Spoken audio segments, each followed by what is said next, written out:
Assalamu alaikum, brothers and sisters. I want to just briefly tell you, I'm sometimes asked, how come you're a Muslim? And I tell them, well, God showed me that I'm a Muslim. For the first 35 years of my life, I was a disbeliever. I knew there is no God, I didn't see any need for God, and I didn't believe in God. But ever since I was small, I was interested in science.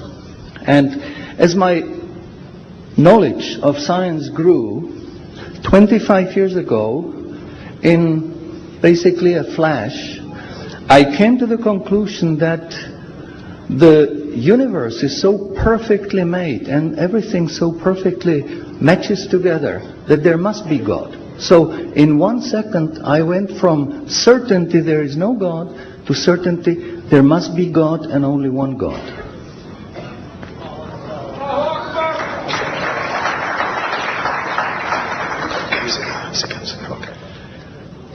So I accepted there is God. I said, Ashhadu an la ilaha illallah. But I was not looking for a religion. I thought all religions are wrong. Christians say this is one. The Jews said, Jews are chosen people, and if you're not Jew, you're not chosen. And about Islam, I only had negative information. But I didn't want to stay ignorant about religions. So I said, okay, I read Bible. And I saw in the Bible there are places which you know come from God. You feel it in your heart. But you see there are places which come from man. Because this page says something that is opposite to the thing that was said a few pages ago. So I knew that Bible was written by man many years after the prophets. And I bought a Quran, English translation of the Quran. And when I started reading it with the same idea that just like Bible, it was written by man. Only in this case we know the name of the man, Muhammad. And then when I was maybe about 1/3 in Quran, I remember telling my wife, you know, this Muhammad, he must have been a very smart, very intelligent man, because this book is very clear, very logical, very easy to follow, and there are no contradictions. But then as I read later, I suddenly saw a scientific fact which I knew was only discovered in the 20th century. So immediately I saw that Muhammad is not the author of the Quran. That Muhammad is a messenger sent by God to give the Quran to mankind. I saw, MashaAllah, Muhammad Rasulullah. So I said, MashaAllah, I'm a Muslim. And people ask me, well, how did you react? You said you heard bad things about Muslims, you didn't know anything about Islam. How did you react? Did you want to be Muslim?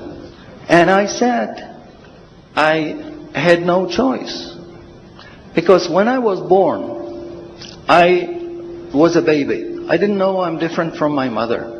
Then a little bit later, I knew my mother is somebody else, and when she's gone, I cried because I was afraid she's gone. But I still didn't know what I am. And then one day, I suddenly discovered, MashaAllah, I'm a boy. And nobody asked me, what did you do? Did you want to be a boy? No, because we know we don't have a choice. God makes us this. So, MashaAllah, that was the greatest blessing on my wife, of my life. I have a wonderful family, I have wonderful children, wife, everything. But the greatest blessing was that God showed me His guidance. And when I pray, I make dua, God, please let me die as a believer. Let me never disbelieve again. And a little while ago, I heard somebody here who was concerned that maybe the signs that are discovered in the Quran may be wrong. We should have a committee to see if the signs are right. God says in the Quran, we demonstrate our miracles to those who attain certainty. So my answer is, when you have strong iman, and you have knowledge of the scientific facts, when you see it in the Quran, you don't have to worry, is it right or is it wrong? It will jump out at you, it will hit you. And you will say, MashaAllah, this is a sign from God. And you want to make sajda because you feel very humble. Because you know this is the truth. There is no false science, no wrong science, because this book is from God and He doesn't make any mistakes. In closing, I would like to thank the organizers for making this conference possible. I would like to thank you for your attention. Shukran jazilan and salamun alaikum. شكرا على اهتمامكم والسلام عليكم ورحمة الله.